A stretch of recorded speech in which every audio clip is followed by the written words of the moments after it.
Innal hamdalillah nahmaduhu wa nasta'inuhu wa nastaghfiruh wa na'udzu billahi min syururi anfusina wa min sayyiati a'malina. Man yahdihillahu fala mudhillalah wa man yudlil fala hadiyalah. Ashhadu an la ilaha illallah wahdahu la syarikalah wa ashhadu anna Muhammadan abduhu wa rasuluh. Ya ayyuhalladzina amanu taqullaha haqqa tuqatih wa la tamutunna illa wa antum muslimun. Ya ayyuhan nasu taqu rabbakum alladzi khalaqakum min nafsi wahidah wa khalaqa minha zawjaha wa batha minhuma rijalan katsiran wa nisaa wattaqullaha alladzi tasaaluna bihi wal arham innallaha kana 'alaikum raqibah. Ya ayyuhalladzina amanu taqullaha wa qulu qawlan sadida yuslih lakum a'malakum wa yaghfir lakum dhunubakum wa may yuti'illaha wa rasulahu faqad faza fawzan 'azima. Amma ba'd, fa inna asdaqal hadithi kitabullah wa khairal hadi Muhammadin sallallahu alaihi wasallam wa syarrul umuri muhdatsatuha wa kullu muhdatsatin bid'ah wa kullu bid'atin dhalalah wa kullu dhalalatin finnar. Kaifa halukum? Aftartum aw sumtum? Baik, musta'idun lidaras. Allah yu'inuna jami'an ma taufiq.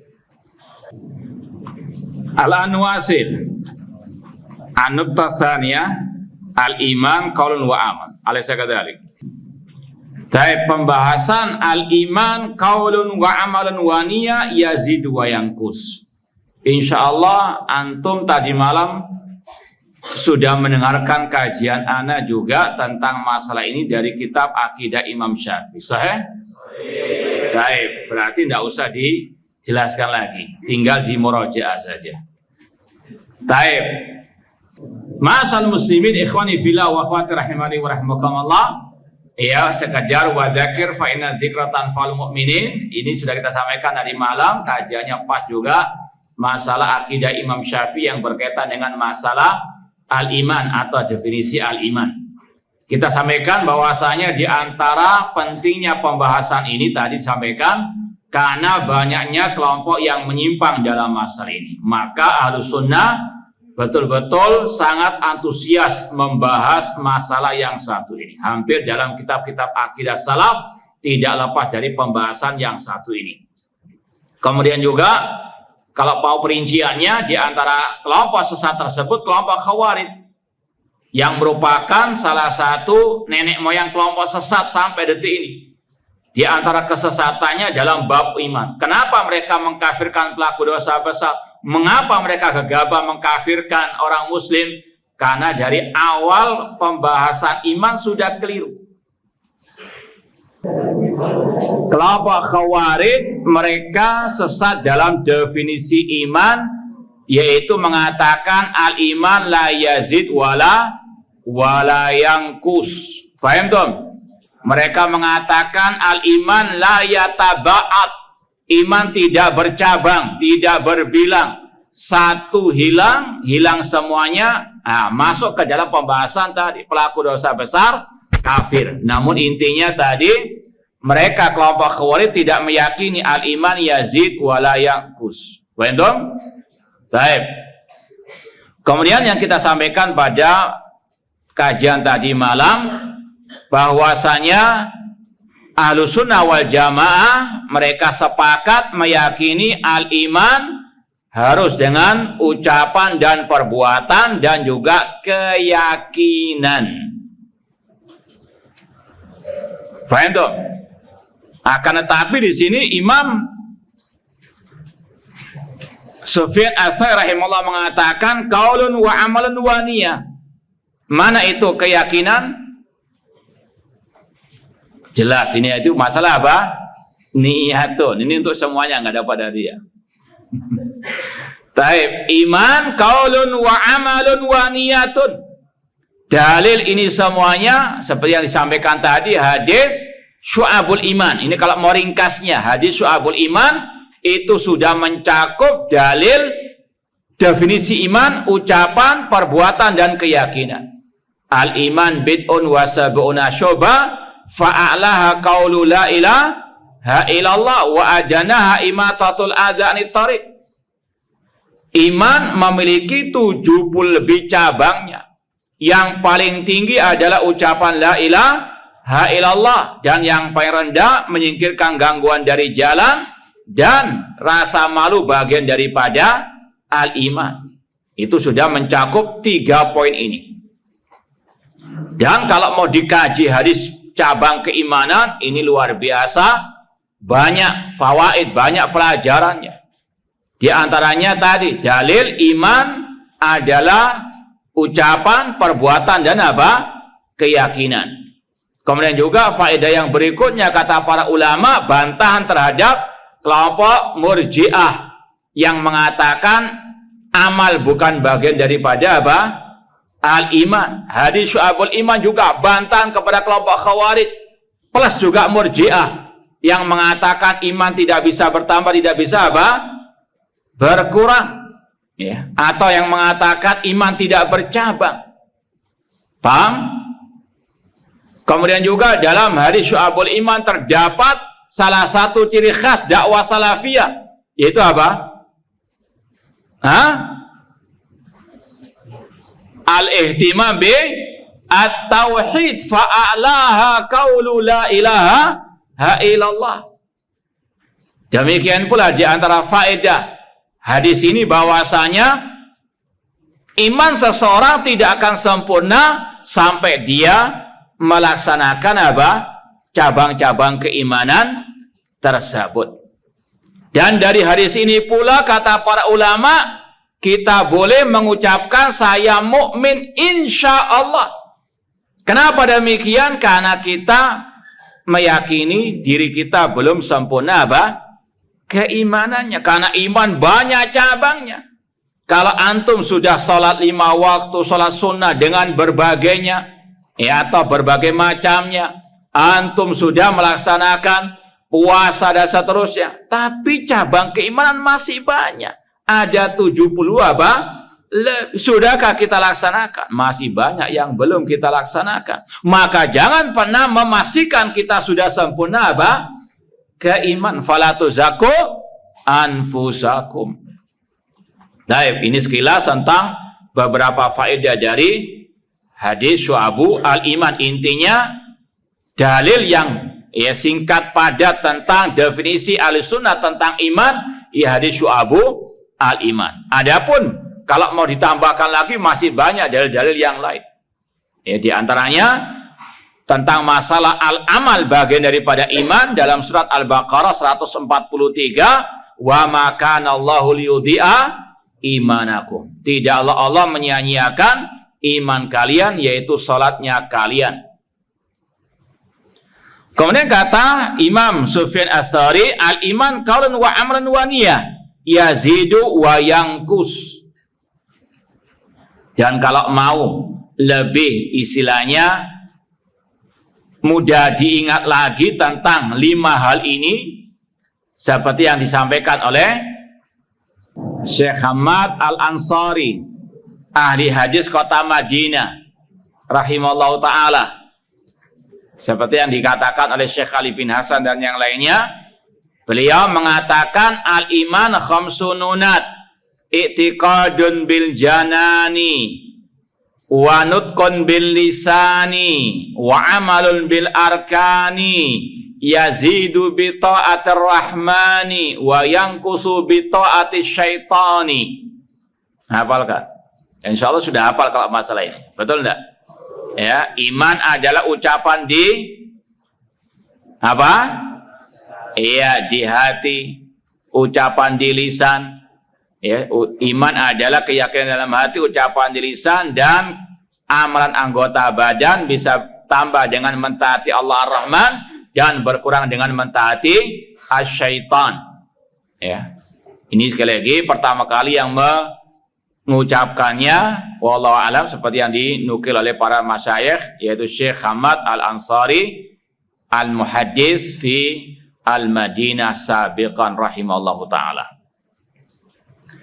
Taib, kita tambahkan lagi di sini dalil al-iman yazid wa yankus.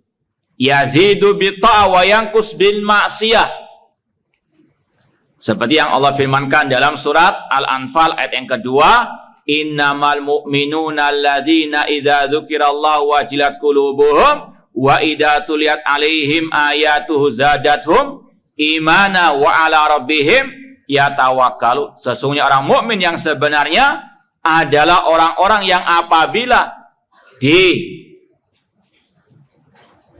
nama Allah gemetarlah hati mereka, jika dibacakan ayat-ayat Allah bertambahlah iman mereka, dan kepada Rabb mereka lah mereka bertawakal. Adapun dalil iman yangkus, ini seperti dalam hadis tentang perempuan, ya, kata Rasul, perempuan itu naqisatud dini wal akal. Perempuan itu naqisatu ad-din, ya, kurang agamanya. Maksudnya di sini kurang apa? Al-iman. Kalau dia haid tidak bisa apa? Melaksanakan ibadah seperti salat. Ya, kata Rasul naqisatud din. Al-iman kata sebagian para ulama ada dua maknanya. Yang pertama makna al-iman ad-din kulluhu. Agama Islam itu sendiri. Ya, al-iman maknanya agama Islam itu sendiri. Dalil al-iman bermakna ad-din kulluhu, hadis riwayat Bukhari Muslim yang dikenal dengan hadis Wafdu Abdul Qais. Rasul SAW bertanya kepada beliau, atadruna mal iman? Beliau menjawab pertama kali, Allah wa Rasul a'lam. Kemudian Rasul mengatakan, iman adalah syahadatu alla ilaha illallah, kalimat syahadat. Kemudian yang kedua, iqamus shalah wa ita'u zakah wa shaumu ramadan, dan wa antu adul khumusa minal maghnami. Ini Rasul SAW menjawab al-iman dengan apa? Al-Islam itu sendiri. Demikian pula kalau kita perhatikan, sebagian ulama ketika membahas masalah al-iman, mereka seringkali membawakan dalil dari surat Al-Bayyinah ayat yang kelima insyaallah itu, wa ma umiru, atau keempat, wa ma umiru illa liya'budullaha mukhlisina lahuddina. Ini intinya, tidaklah mereka diperintahkan kecuali untuk apa? Mengikhlaskan ibadah karena Allah, mengikhlaskan agama untuk Allah, kemudian wa iqamis shalah. Mereka apa? Wa yuqimus shalah wa yutuz zakah. Antum kalau insyaallah kajian hari Rabu yang akan datang akan dibahas juga pembahasan masalah ini.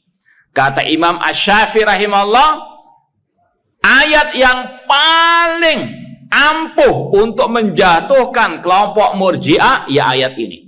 Wa ma umiru illa liya'budullaha mukhlisina lahuddin. Ad-din di situ maknanya apa? Al-iman. Dan al-iman ada kelanjutannya tadi apa? Wa yuqimus shalah, mendirikan salat. Tidak bisa dipisahkan antara ad-din awil iman dengan as-salah, yang mana as-salah di antaranya amal anggota badan. Fahim tuh? Demikian pula Imam Al-Bukhari. Ya, Imam Al-Bukhari, kalau ana di sini seperti yang ana sampaikan kepada antum, kitab Aqidah Sufyan Ats-Tsauri rahimahullah kita ambil dari kitab apa? Syarh I'tiqad Ahlussunnah wal Jamaah Imam Lalikai. Di situ ada banyak akidah-akidah para ulama salaf, di antaranya akidahnya Imam Al-Bukhari. Ya, karena yang aslinya itu agak berat, anak fotokopi ya. Kitab-kitab akidah-akidah ulama tersebut, di antaranya akidah Imam Al-Bukhari. Ya, Imam Al-Bukhari di awal akidahnya ya kita baca sedikit di sini. Beliau mengatakan an-dina qaulun wa amalun. Beliau tidak pakai istilah apa? Al-iman, namun pakai istilah an-din. Bahwasanya agama adalah ucapan dan perbuatan. Ini yang kita apa? Maksud. Iman maknanya yang pertama adalah ad-din kullu, agama itu sendiri. Yang mana Islam itu terdiri dari apa? Ucapan dan perbuatan dan keyakinan. Paham? Kemudian beliau membawakan dalil tadi, surat Al-Bayyinah ayat yang kelima, wa ma umiru illa liya'budullaha mukhlishina lahuddin. Adapun makna iman yang kedua adalah salah satu tingkatan dari agama Islam itu sendiri. Ini insyaallah semuanya paham dalilnya hadis apa? Jibril. Ya, antuk minabillah wa malaikatihi wa kutubihi wa rusulih dan seterusnya. Kita lanjut lagi ucapan Imam Sufyan Ats-Tsauri. Beliau menegaskan tentang definisi iman ini, wala yajuzul qaulu illa bil amal. Tidak boleh atau tidak cukup ucapan tanpa perbuatan. Wala yajuzul qaul wal amal illa bin niyah. Tidak cukup ucapan dan perbuatan kecuali dengan niat. Intinya tadi, iman harus terangkai dari keyakinan, ucapan dan apa? Perbuatan. Keyakinan saja tidak cukup, harus dengan diucapkan, kecuali kalau yang bisu, nggak bisa bicara, nggak bisa ngomong, dia meyakini 2 kalimat syahadat namun nggak bisa mengucapkan, maka apa? La yukallifullahu nafsan illa wus'aha. Namun intinya iman harus terangkai dari i'tiqadun wa qaulun wa amalun. Kemudian beliau menambahkan lagi, wala yajuzul qaulu wal amalu wa niyatu illa bimuwafaqati sunnah. Tidak cukup ucapan dan perbuatan dan keyakinan kecuali dengan muwafaqati as-sunnah, sesuai dengan as-sunnah. Ini sama dengan syarat diterimanya amal apa? Ibadah. Keyakinan tidak sah kalau tidak mengikuti keyakinannya Rasulullah SAW. Kalau ada yang mengatakan Allah di mana-mana, itu keyakinan mereka. Hal sahih? Hal i'tiqadum sahih? La limadha? Yukhalifu sunnata ar-rasul. Keyakinan tidak sah, nggak diterima kecuali dengan apa? Ittiba'u as-sunnah. Makanya antum jangan menyempitkan, membatasi ittiba'u sunnah hanya pada ritual ibadah anggota badan. Ya. Atau yang berkaitan dengan masalah penampilan saja. Ittiba'u sunnah hanya jenggotan, hanya cingkrang itu saja. Tidak. Masih banyak yang lainnya. Di antaranya masalah apa? Al-i'tiqad. I'tiqad harus sesuai dengan apa? Sunnah Rasul sallallahu alaihi wasallam. Seperti yang akan disampaikan oleh Imam Sufyan Ats-Tsauri. Ini makna pertama ya, kata sebagian masyayikh yang mensarah ucapan ini, illa bimuwafaqati sunnah, kecuali mengikuti sunnah Rasul sallallahu alaihi wasallam. Atau makna yang kedua seperti yang akan disampaikan oleh Sufyan Ats-Tsauri sendiri. Apa itu muwafaqatu sunnah? Yaitu muwafaqatu akidah ahli sunnah. Mengikuti apa? Akidahnya ahli sunnah. Paham tuh? Jadi kata-kata tidak cukup, tidak boleh ucapan dan perbuatan dan niat kecuali mengikuti sunnah. Di sini as-sunnah bermakna, ada yang mengatakan mengikuti sunnah Rasul, atau ada pula sebagaimana ucapan Sufyan Ats-Tsauri sendiri, yaitu mengikuti akidah ahli sunnah. Apa saja akidah ahli sunnah?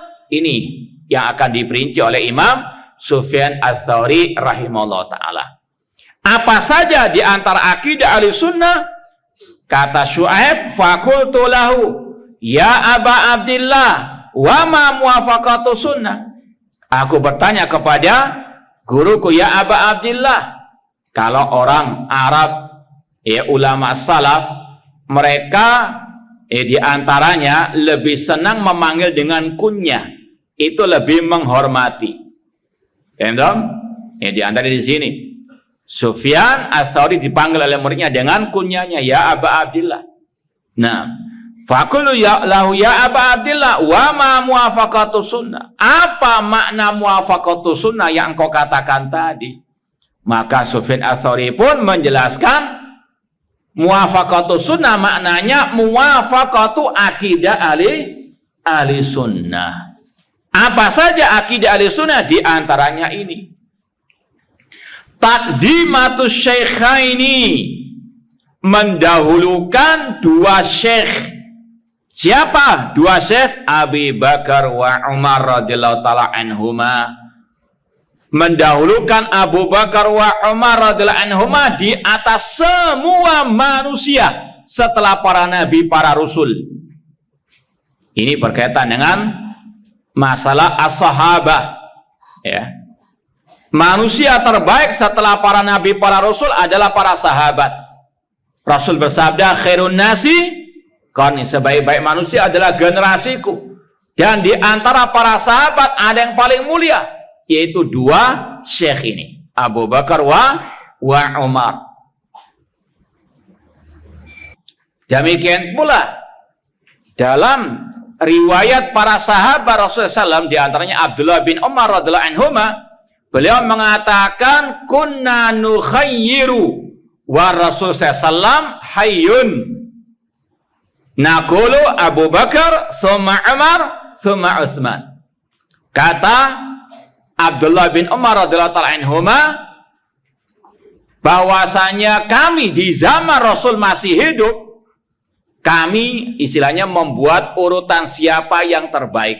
Kami mengatakan, kata Abdullah bin Umar, kami itu para sahabat, mengatakan yang pertama Abu Bakar, kemudian Umar, kemudian Utsman. Ini ijma' para sahabat Ar-Rasul sallallahu alaihi wasallam.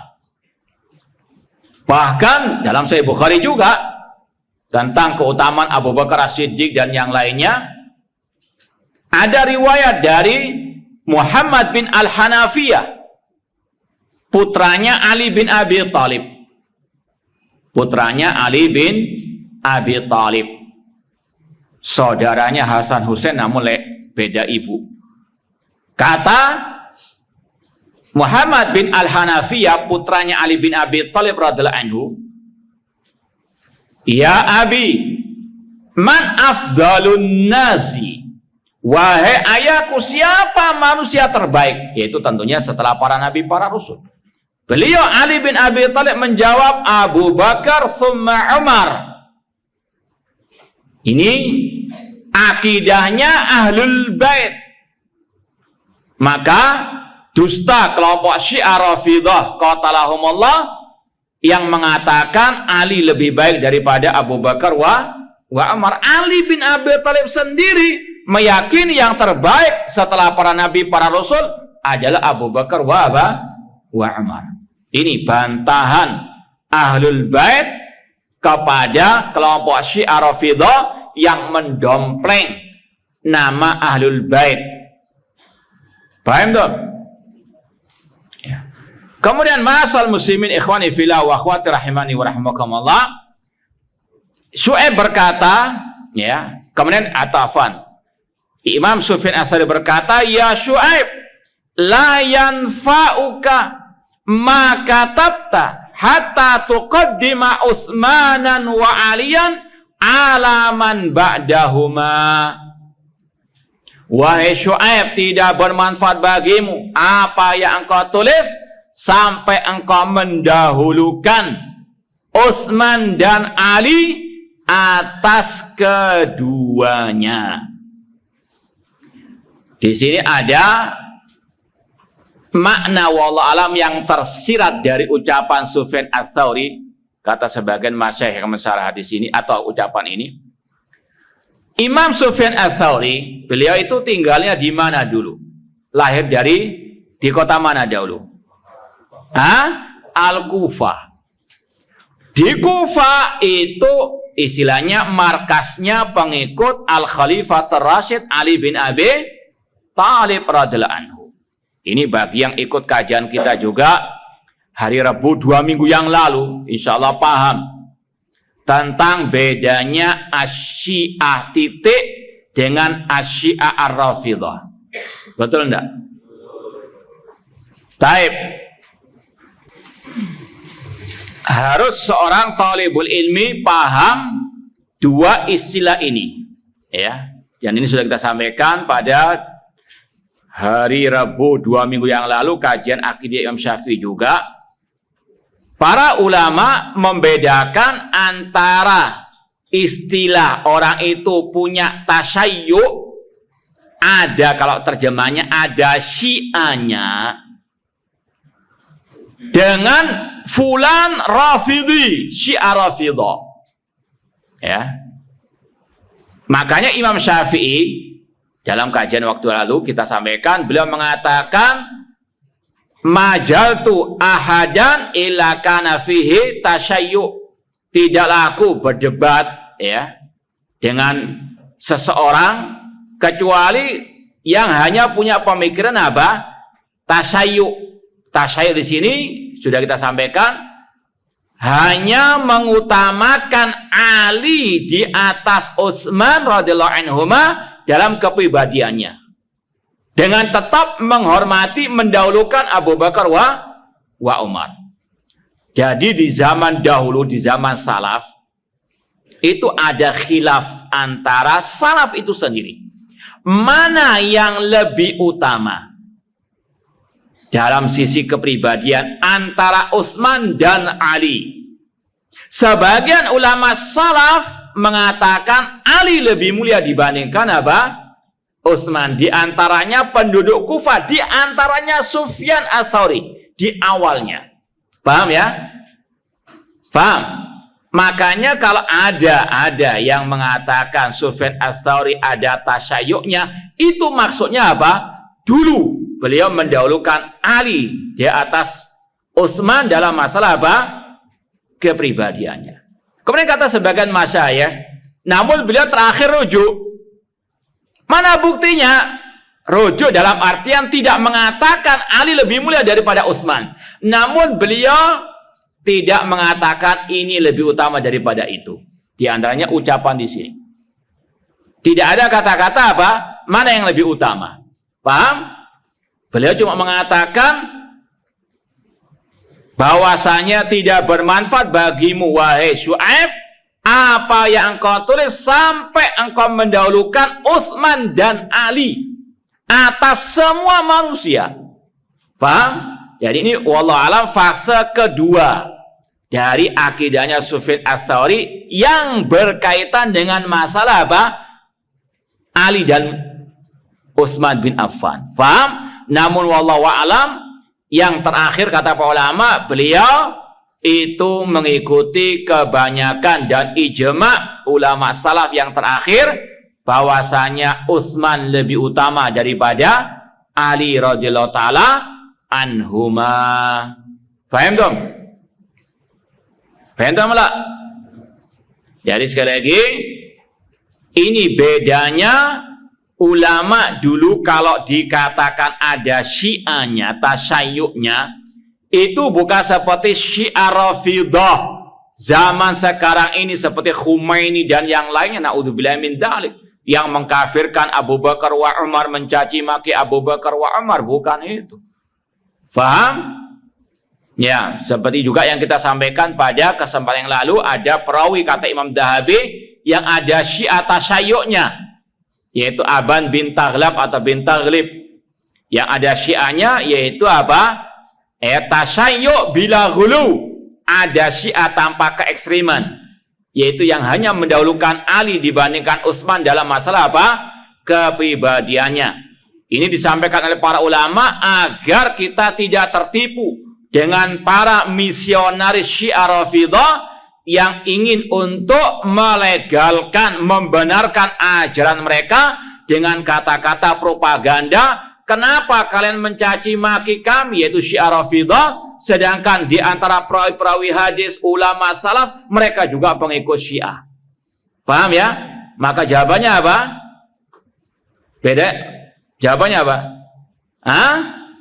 Beda antara Syiah yang dimaksud dengan tadi perawi ada Syiahnya dengan Syiah Rafidhah yang ada sekarang ini. Dan sudah kita sampaikan Syiah Rafidhah qatalahumullah, kata Syekhul Islam, mereka adalah aduwwun lil muslimin. Ya, wa hum daiman ma'a kulli aduwwin lil muslimin. Ini harus apa? Antum pahami, harus antum yakin sampai mati. Syiah Rafidhah sampai kapanpun musuh bagi kaum muslimin, dan mereka senantiasa menolong, membantu musuh-musuh kaum muslimin. Kalau antum mendengar sekarang Syiah di Iran Rafidhah, Syiah Rafidhah di Libanon membantu kaum muslimin di Palestina, memerangi ya Yahudi di sana, ini kadzabun, pendusta. Ini adalah apa? Sandiwara. Ini ngeprank istilahnya. Paham ya? Jangan mau diprank oleh mereka. Yakini Syiah Rafidhah mereka senantiasa menikam kaum muslimin dari belakang, dan sejarahnya sudah sangat masyhur bagi yang mau membaca sejarah, ya, sejarah kelam kejamnya Syiah Rafidhah. Kata Syekhul Islam, tidaklah kekhalifahan Al-Abbasiyah runtuh kecuali dengan makar-makar jahat dari orang-orang Syiah Rafidhah yang menyusup di barisan pemerintahan kekhalifahan Al-Abbasiyah. Di antaranya ada yang bernama Al-Qummi dan juga At-Tusi. Paham dong? Nah, ini bedanya Ahlussunnah wal Jamaah dengan Syiah Ar-Rafidhah. Sekali lagi, kalau anak tanya siapa yang paling mulia setelah Abu Bakar wa Umar dari para sahabat, Utsman bin Affan radhiyallahu taala anhuma. Bahkan ya diceritakan di antara sebab Sufyan Ats-Tsauri, tadi sekali lagi Sufyan Ats-Tsauri dalam bab ini melewati 3 tahapan. Yang pertama, beliau mendahulukan siapa? Ali dibandingkan Utsman, karena beliau terdidik di lingkungan ahli Kufah yang lebih ngefan istilahnya kepada Ali bin Abi Thalib. Namun beliau pada fase yang kedua punya akidah bagaimana? Fase yang kedua tidak ini tidak itu, atau istilahnya apa? Abstain ya. Iya, nggak mendahulukan Ali, nggak mendahulukan Utsman. Seperti di sini. Ya, beliau mengatakan tidak bermanfaat bagimu apa yang kau tulis sampai engkau mendahulukan Utsman dan Ali di atas keduanya. Ya, setelah Abu Bakar wa Umar. Namun yang terakhir, kata para ulama, karena beliau belajar kepada imam-imam ahli sunnah di zamannya, seperti Ibnu Aun, ya, seorang ulama salaf yang bernama Ibnu Aun, guru dari Sufyan Ats-Tsauri, termasuk ulama yang keras tegas dalam masalah ini. Di antara ulama-ulama yang merupakan guru Sufyan Ats-Tsauri, ya, beliau ya diajari untuk lebih mendahulukan Utsman dan untuk mendahulukan Utsman dibandingkan Ali. Bahkan ulama-ulama dari golongan gurunya Sufyan Ats-Tsauri mengatakan, man qaddama aliyan ala Utsman faqad azra bil muhajirin wal ansar. Barang siapa yang mendahulukan Ali dibandingkan Utsman, maka dia melecehkan kelompok sahabat al-muhajirin dan kaum apa? Al-ansar. Karena kaum muhajirin dan ansar sepakat untuk mendahulukan Utsman di atas siapa? Ali, buktinya mereka mendahulukan Utsman dalam kekhalifahan dibandingkan siapa? Ali bin Abi Thalib. Itu salah satu sebab Sufyan Ats-Tsauri rujuk dari akidah beliau di fase yang pertama dan kedua, dan terakhir beliau meyakini Utsman lebih utama dibandingkan Ali radhiyallahu taala anhuma. Kemudian kata Sufyan Ats-Tsauri rahimahullah ta'ala, ya Syu'aib ibn Harab, la yanfa'uka ma katabtu laka, ay ma amlaitu laka. Wahai Syu'aib bin Harab, tidak bermanfaat apa yang aku diktikan untuk, maksudnya demikian. Karena yang nulis adalah murid beliau, tapi yang mendikti siapa? Sufyan Ats-Tsauri rahimahullah ta'ala. Sampai engkau bersaksi, bersyahadat, bersaksi, atau afwan, hatta la tashhada li ahadin bi jannatin wala narin illa lil ashrah alladzina syahida lahum Rasul sallallahu alaihi wasallam wa kulluhum min Quraisy. Wahai Syu'aib bin Harab, tidak bermanfaat bagimu apa yang aku tulis untukmu, yang aku diktikan untukmu, sampai engkau tidak bersaksi bagi siapapun dengan surga dan dengan neraka, kecuali bagi 10 sahabat Rasul SAW yang telah dipersaksikan oleh Rasul, termasuk ahli al-jannah dan semuanya dari Quraisy. Ini masih nyambung dengan pembahasan masalah as-sahabah. Kita wajib meyakini tadi para sahabat manusia terbaik setelah para nabi, para rasul. Ya. Akidah dan sikap Ahlussunnah terhadap para sahabat Rasulullah sesuai dengan yang disampaikan para ulama dalam kitab-kitab akidah. Yang pertama, mahabbatuhum, mencintai para sahabat Rasul sallallahu alaihi wasallam. Rasul bersabda, ayatul iman hubbul ansar, tanda keimanan mencintai kaum al-ansar, para sahabat Rasul sallallahu alaihi wasallam. Rasul mengatakan juga Rasul mengatakan al-ansar la yuhibbum illa mu'minun. Orang-orang Ansar tidaklah yang mencintai mereka kecuali orang mukmin. Imam At-Tahawi rahimahullah mengatakan, wa nuhibbu ashabar Rasul sallallahu. Kita mencintai semua para sahabat Rasul sallallahu. Bahkan beliau mengatakan, hubbuhum dinun wa imanun wa ihsan. Mencintai para sahabat adalah bentuk keimanan, bentuk mengamalkan agama dan kebaikan. Ini yang pertama, mahabbatuhum. Yang kedua tadi, as-sana alaihim, memuji mereka. Sebagaimana Allah dan Rasul banyak memuji mereka dalam banyak ayat dan al-ahadits. Khairun nasi qarni wasabiqunal awwalun dan seterusnya. Yang ketiga tadi, salamatu qulubihim wa alsinatihim li ashabi Rasul sallallahu. Selamatnya hati dan lisan mereka terhadap para sahabat. Hati tidak dengki, lisan tidak mencaci maki seorang pun dari sahabat Rasul sallallahu alaihi wasallam. Ini akidah Ahlussunnah wal Jamaah. Dalilnya Rasul mengatakan la tasubbu ashabi. Rasul bahkan mengatakan man sabba ashabi fa alaihi laknatullah wal malaikati wan nasi ajma'in. Barang siapa mencaci maki seorang sahabatku, baginya laknat Allah dan laknat para malaikat dan semua manusia. Dan yang ketiga atau keempat ya, keempat ad-du'a lahum atau at-taraddi anhum atau at-tarahum lahum, mendoakan mereka dengan kebaikan atau mengucapkan radhiyallahu anhum terhadap kepada mereka, atau rahimahumullah, sama aja mendoakan mereka dengan kebaikan, atau istighfar lahum. Walladzina ja'u min ba'dihim yaquluna rabbana ighfir lana wa li ikhwanina alladzina sabaquna bil iman. Mendoakan mereka dengan kebaikan. Dan yang kelima, yang terakhir tadi, ittiba'u hadyihim ittiba'u fahmihim. Dalam hadis perpecahan umat, Rasul mengatakan yang selamat ma'ana alaihi wa ashabi, alaikum bi sunnati wa sunnatil khulafa ar-rasyidin al-mahdiin addu 'alaiha bin nawajid. Taib, itu secara ringkas 5 sikap dan akidah Ahlussunnah terhadap para sahabat Rasul sallallahu alaihi wasallam.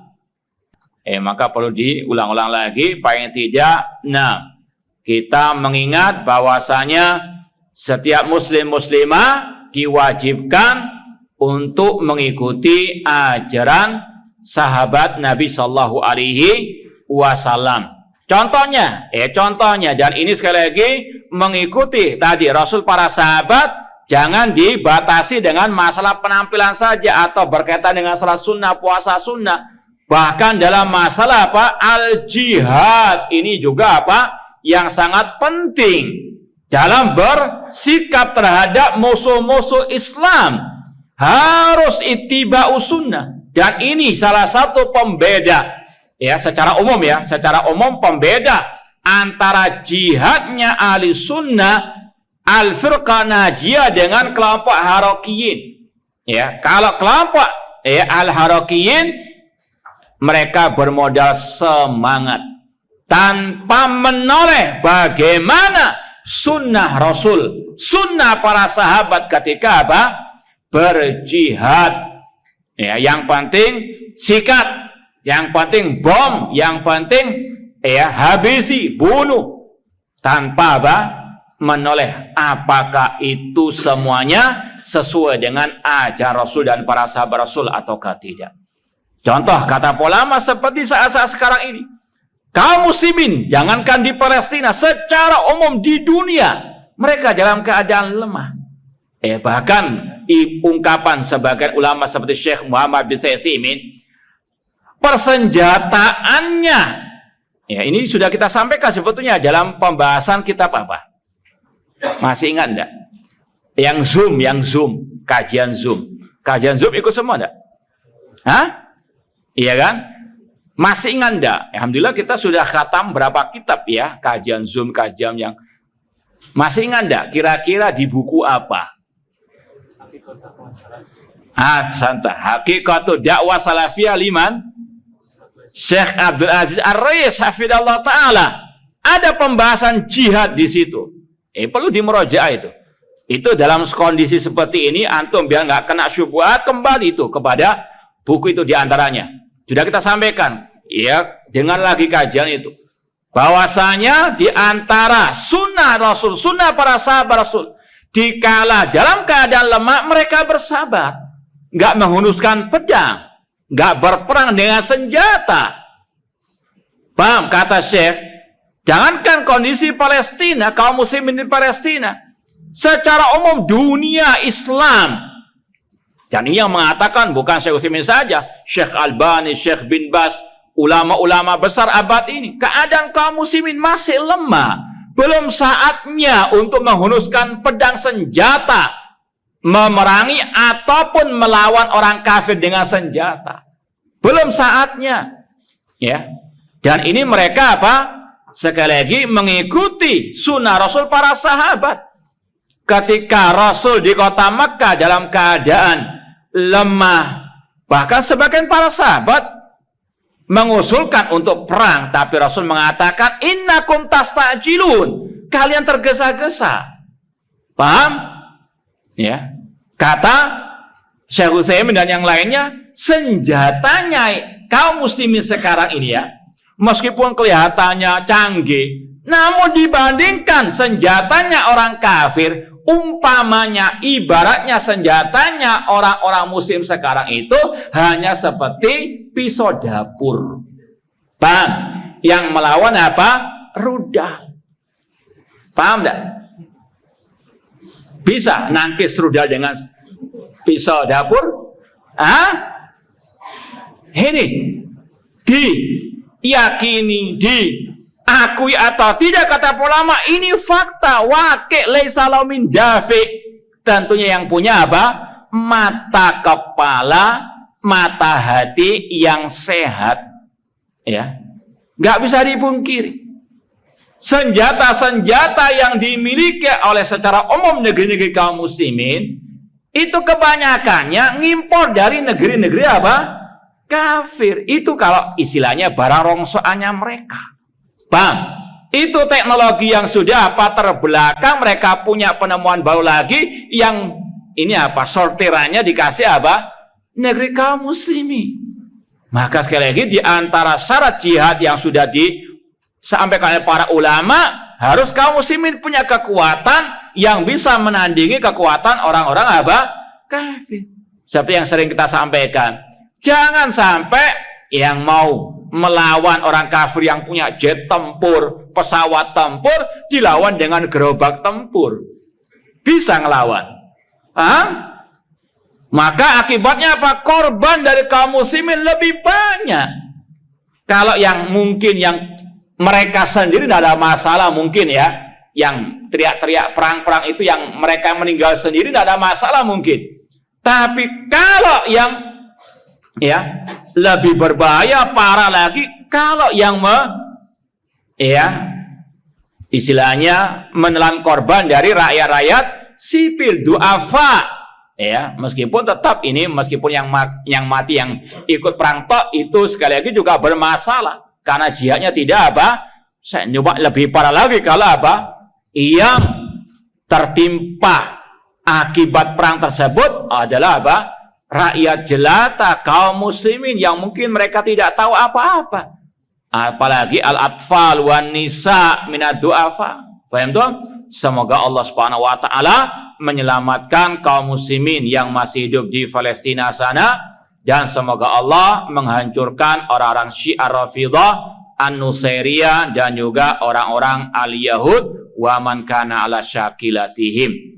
Dan para ulama terus memotivasi kita doa, ya, panjatkan doa untuk saudara kita kaum muslimin di Palestina, ya, waktu antum sujud, waktu antum salat malam, ya, waktu-waktu yang mustajab, doakan kaum muslimin yang setiap hari ditindas oleh orang-orang al-Yahud wa man kana ala syakilatihim. Allah mansur muslimina fi Palestin.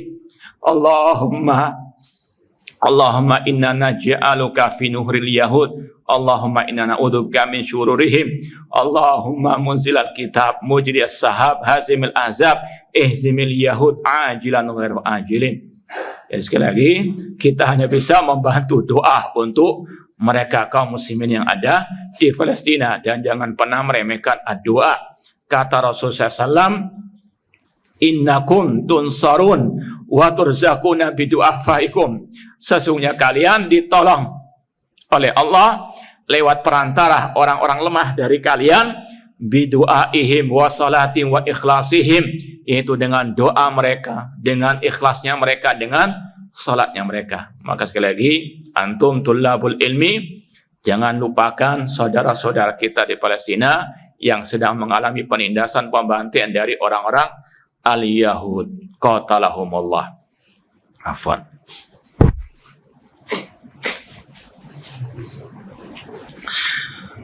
Baik, ikhwani fillah wa akhwati rahimani wa rahmakumullah, kita lanjutkan poin yang terakhir dalam kajian kita sekarang ini.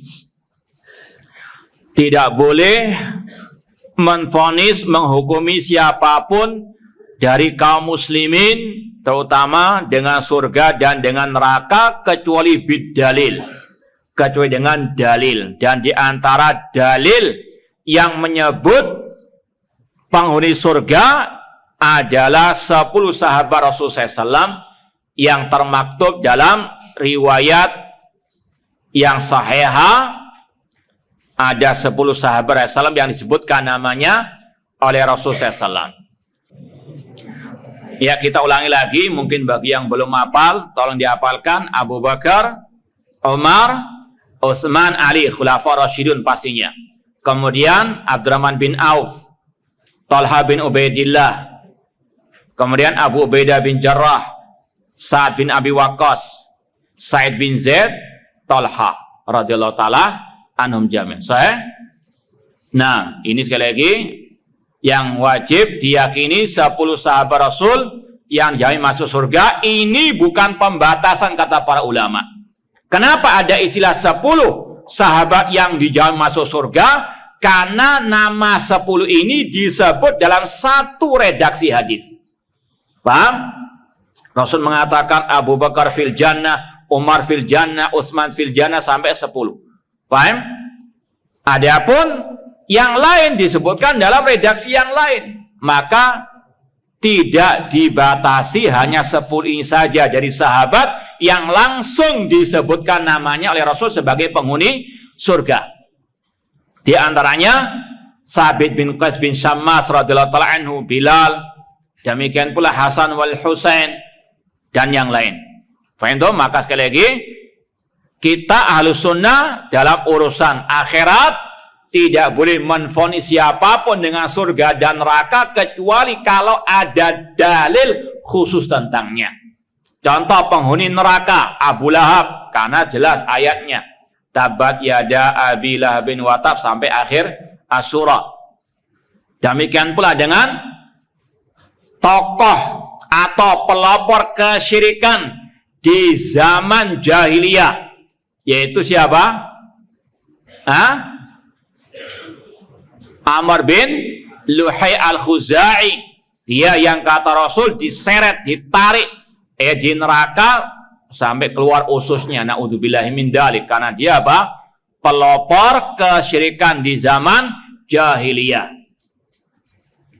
Ini akidah Ahlussunnah. Bahkan kata para ulama, ya, kalau misalnya ya, masalah orang muslim, Anda tahu teman antum misalnya mulai dari lahir sampai meninggal dunia dia tidak pernah lepas dari sholat yang wajib maupun sunnah, ya. Misalnya kalau ada baru lahir langsung sholat misalnya, ya. Seandainya dari awal hidup sampai akhirnya dia rajin ibadah, tetap nggak boleh mengatakan dia pasti masuk surga. Kenapa demikian? Karena yang pertama kita nggak tahu hatinya ikhlas atau tidak ketika beribadah. Yang kedua, kita nggak tahu diterima atau tidak ibadahnya. Maka urusan akhirat kita serahkan kepada Allah. Meskipun secara umum boleh dan wajib kita mengatakan orang mukmin pasti di surga secara umum. Adapun si B, si C-nya harus dengan dalil yang apa? Khusus. Demikian pula sebaliknya, Anda mengetahui tetangga misalnya ada yang kafir, ya, sudah kafir, suka minum minuman keras, pemabuk, pecandu narkoba, bandar judi, semuanya sudahlah. Ya, semua kejelekan ada pada dirinya. Tetap tidak boleh Anda mengatakan dia pasti di neraka. Kenapa demikian tadi? Karena kita nggak tahu yang gaib. Barangkali di akhir hayatnya dia taubat, kita nggak tahu. Di akhir hayatnya dia masuk Islam, kita nggak tahu. Rasul mengatakan innamal a'malu bil khawatim. Sesungguhnya amalan yang paling ya inti itu di akhirnya. Semoga Allah memberikan kepada kita husnul khatimah. Semoga Allah memberikan kepada kita mati syahid di jalan Allah Subhanahu wa taala. Semoga Allah mengakhiri hidup kita dengan kalimat tauhid la ilaha illallah. Ya, sekali lagi seorang muslim muslimah tidak tahu akhir hayatnya, apalagi akhir hayat orang lain. Maka tidak boleh menvonis masuk surga masuk neraka kecuali dengan apa? Dalil khusus tentangnya. Taib, ana rasa cukup yang bisa kita sampaikan pada pertemuan ini. Mudah-mudahan bermanfaat. Kalau ada yang mau ditanyakan, tafadhalu.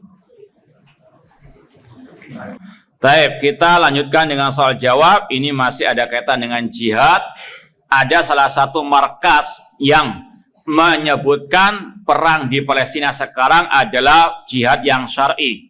Alhamdulillah sudah kita jawab di medsos, ya, di web FB kita, di Instagram kita ada sudah jawabannya kemarin sudah kita sampaikan. Yang pertama, firqatun najiyah, ya, kelompok yang selamat. Ini kita kembali kepada manhaj Ahlussunnah dulu, ya. Kita mau mengingatkan kita sendiri dan juga yang lain. Kita kalau mengaku ahli sunnah, ya, sebagaimana kata Syekh Muhammad bin Jamil Zainu dalam kitab yang sudah kita alhamdulillah khatamkan, Minhaj Firqatin Najiyah, bahwasanya al-firqatun najiyah la tuqaddimu kalama ahadin ala kalamillah wa kalami Rasul sallallahu. Ahlussunnah wal jamaah firqah najiyah tidak mendahulukan ucapan siapapun, pendapat siapapun, pernyataan fatwa siapapun di atas firman Allah dan sabda Rasul sallallahu alaihi wasallam. Al-firqatun najiyah la tata'assab li ahadin minal a'immatil mujtahidin. Di antara minhaj firqatun najiyah tidak fanatik kepada siapapun dari para ulama-ulama al-mujtahidin.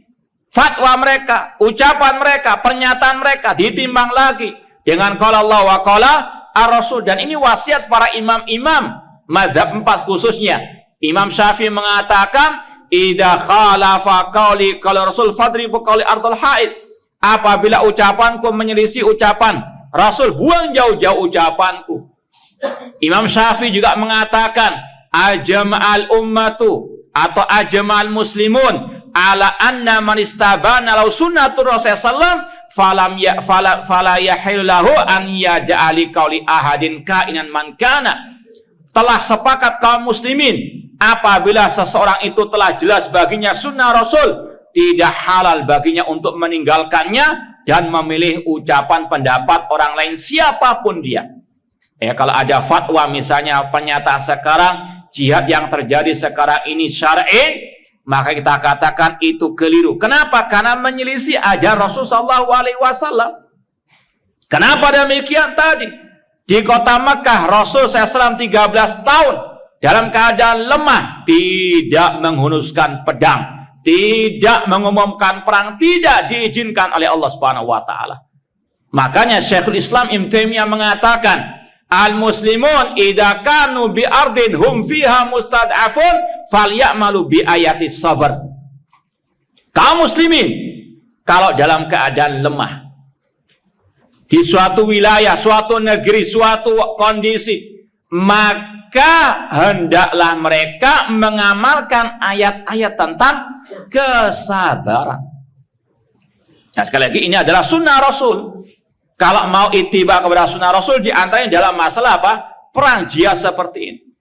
Dan dikuatkan lagi dengan kisah ya yang Rasul sampaikan tentang Nabi Isa di akhir zaman. Bahwasanya beliau ketika tidak sanggup menghadapi Ya'juj wa Ma'juj, Allah perintahkan untuk berperang atau untuk pergi menghindari, untuk menjauhi. Menjauh. Kata Allah, haris ibadi ila tur, bawalah, kumpulkan, jauhkan hambaku dari Ya'juj wa Ma'juj ke bukit Tur. Tidak disuruh berperang, tidak dengan slogan yang penting mati saya, tidak. Jihad adalah ibadah, ada aturan mainnya, harus ittiba, nggak asal-asalan, nggak hanya modal semangat saja. Ini sekali lagi apa? Sunnahnya Rasul sallallahu alaihi wasallam. Boleh nggak seseorang menyelisih sunnah Rasul? Boleh nggak ulama menyelisih sunnah Rasul? Tidak boleh. Maka sikap seorang muslim dalam kondisi apapun tadi, kalau ada ucapan pernyataan siapapun yang menyelisih sunnah Rasul, maka la tuqaddimu ya ayyuhalladzina amanu la tuqaddimu baina yadayillahi wa rasulih. Maka alhamdulillah kita punya minhaj firqatun najiyah, kita bisa timbang yang mana yang sesuai dengan ajaran Rasul sallallahu alaihi wasallam. Dan pernyataan yang kita sampaikan tadi ini bukan dari kita saja, ini adalah juga yang dinyatakan oleh Syekh Abdul Malik Ramadhani hafidhallahu taala. Beliau mengatakan dengan lantang bahwasanya pernyataan dari markas tersebut ghalatun kabir, salah besar, dan beliau mengatakan lihat bagaimana kerusakannya. Karena di antara syarat jihad yang syar'i harus maslahatnya lebih banyak daripada apa? Mafsadahnya dan kerusakannya. Kata beliau, seperti yang kita lihat, luar biasa banyak menelan korban dari kaum muslimin.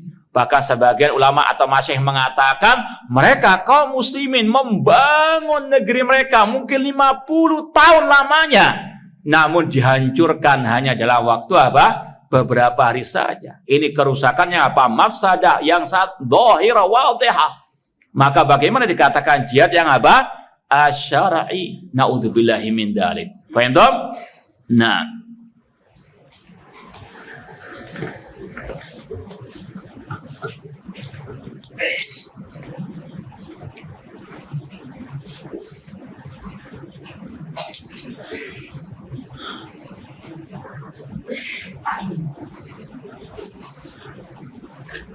Ini kalau ada yang izin jihad di medan pertempuran tidak diizinkan oleh orang tuanya. Ya, Rasul mengatakan kepada seseorang yang kasusnya seperti ini, kata Rasulullah, ya, apakah orang tuamu hayyun? Ya, maka beliau ketika dijawab, iya masih hidup, fafihi ma fajahid, berjihadlah dengan berbakti kepada apa?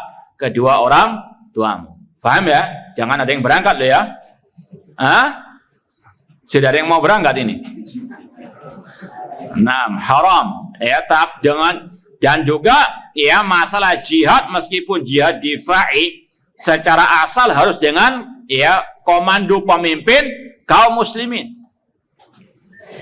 Pernah enggak kita menyampaikan ya syurutul jihad? Hah? Ya, kalau mau ringkasnya tetap ya, yang pertama jihad syaratnya ikhlas dan ittiba, itu sebagaimana syarat ibadah yang lain. Yang ketiga syaratnya harus ada al-qudrah, kemampuan. Ya, entah jihad difa, membela diri, atau jihad atau menyerang. Yang keempat syarat jihad itu harus dengan idznul imam, izin pemimpin kaum muslimin. Dan ini sudah kita sampaikan dalam bab-bab ya akidah. Rasul mengatakan al-imam junnatun yuqatalu min waraihi. Pemimpin adalah perisai yang kaum muslimin berjihad di belakangnya. Imam At-Tahawi mengatakan wal jihad wal hajju wal jihad madiyani ma'ulil amri baron kana au fajiran, berjihad dan haji bersama pemimpin kaum muslimin yang baik maupun yang jelek. Demikian pula nanti akan ada dalam akidah Sufyan Ats-Tsauri pembahasan ini. Baik itu jihad difa maupun talab. Jihad difa membela diri, tetap harus apa? Ada pemimpin. Kalau tidak faudah, kelompok ini ya akan apa? Berperang sendiri, kelompok itu akan mungkin bisa tengkar sendiri. Naudzubillah min dzalik. Kecuali dalam satu kondisi. Kalau ada yang tidak mensyaratkan jihad difa dengan memakai ulama, itu kalau ada kondisi tertentu.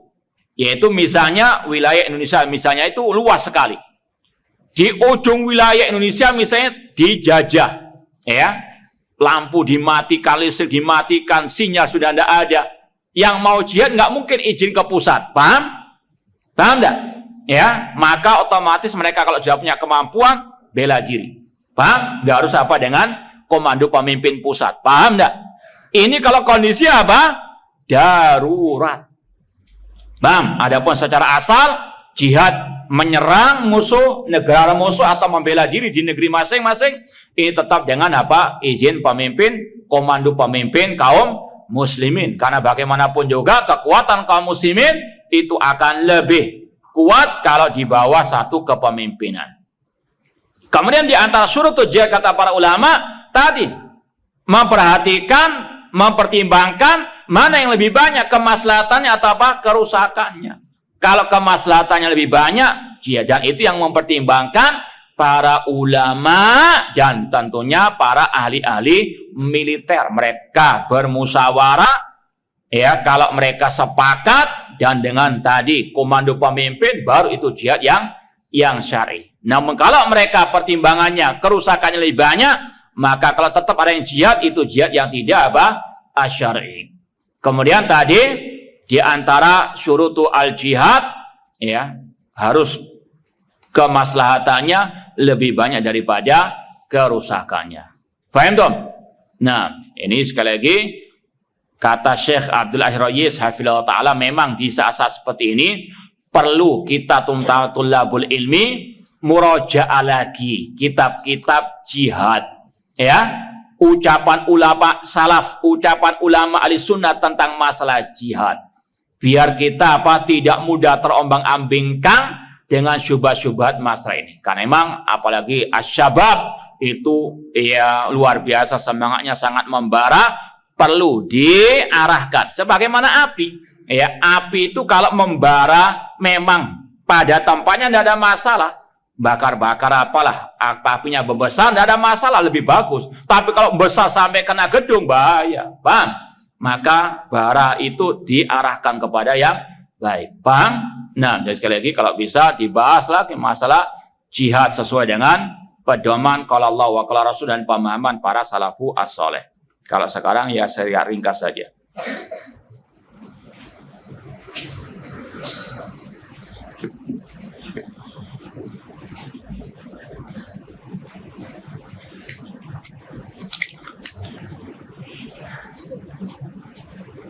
Apakah boleh mengatakan menvonis seorang mati syahid? Tidak boleh. Imam Al-Bukhari dalam kitab Sahih Bukhari menulis bab la yuqalu fulanun syahid. Tidak boleh mengatakan si fulan mati syahid. Ini ada kaitan juga dengan pembahasan yang sekarang ini. Beliau, ya sekali lagi, Imam Bukhari jelas-jelas mengatakan tidak boleh mengatakan si fulan syahid. Kalau dalam kitab Fathul Bari itu ada syarahnya dalam ucapan Umar bin Khattab. Beliau juga mengatakan yang semisal. Ya, jangan mengatakan si fulan meskipun dia di medan pertempuran mati syahid, jangan. Ya. Kemudian Imam Bukhari membawakan dua hadis yang menjelaskan pembahasan bab ini. Bab tidak boleh mengatakan si fulan syahid. Di antaranya hadis tentang seseorang yang luar biasa pemberani di kala jihad, di kala perang. Luar biasa pemberaninya. Para sahabat istilahnya mengacungkan jempol.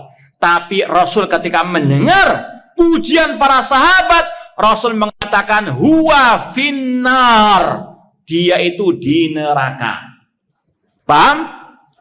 Kata para ulama ini ada faedahnya berkaitan dengan pembahasan sekarang. Yang pertama tadi tidak boleh mengatakan si fulan mati syahid. Ini karena berkaitan dengan urusan surga dan neraka. Rasul mengatakan si fulan mati apa? Ya, mati dan masuk neraka. Artinya nggak boleh menghukum orang masalah urusan akhirat kecuali dengan dalil. Karena Rasul dengan wahyu dari Allah Subhanahu wa taala. Kemudian yang kedua, kata para ulama, boleh mengingkari kemungkaran, mengkritik kesalahan, membantah penyimpangan meskipun dikala jihad, dikala perang lagi berkecamuk antara orang muslim dengan orang kafir. Paham? Ini Rasul masih dalam keadaan apa? Perang. Paham? Rasul membantah ucapan para sahabat beliau yang memuji si fulan karena dilihat dohirnya pemberani di medan pertempuran. Ini kala pertempuran masih berkecamuk. Ini kalau mesti dikatakan baru istirahat sejenak untuk apa? Tadi dari perang. Paham? Namun masih suasana perang.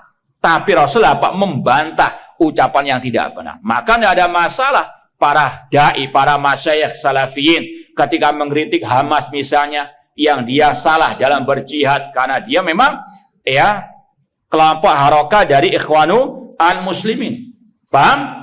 Maka ini salah satu dalil ulama membolehkan mengkritik ya dalam keadaan apa? Jihad. Dan dalil yang lain banyak tentang masalah Dzatu Anwat.